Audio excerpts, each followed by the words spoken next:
কি করবেন টাকা দিয়ে? যদি কবর নিয়ে যেতে পারেন, আখিরাতে কাজে লাগে, তাহলে তো একটা ব্যাপার ছিল। তা তো পারবেন না।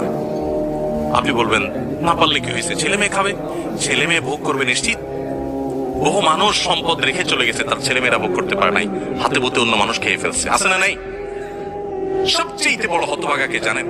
আল্লাহর জমিনে সবচেয়ে বড় দুর্ভাগা, সবচেয়ে বড় বেয়াকুব এবং নির্বোধ মানুষ হলো সে, যে যাদের জন্য চুরি করবে তারাও সে দায় নিবে না। কিয়ামতের দিন ছেলে আয়সা বলবে না, আব্বা চুরিদারি ডাকাতি 2 নম্বরই যা করছেন, ঘুষ সুদ যা খাইছেন, আমাদের জন্যই তো খাইছেন, আল্লাহ আমার আব্বারে জাহান্নামে দিন না, আমাদের নিয়ে যান। বলবে না ভাই, কোরআন বলেছে ইয়াউমা ইয়াফিরুল মারউ মিন আখিহি ওয়া উম্মিহি ওয়া আবিহি ওয়া সাহিবাতিহি ওয়া বানি। সন্তান বাপকে রেখে মাকে রেখে পালাবে, যে না জানি আজকে কোনো কিছুর জন্য ধরে। সবাই ইয়ানফসি করবে, যাদের জন্য চুরি করবেন ওরাও দায় নিবে না, আপনার মতো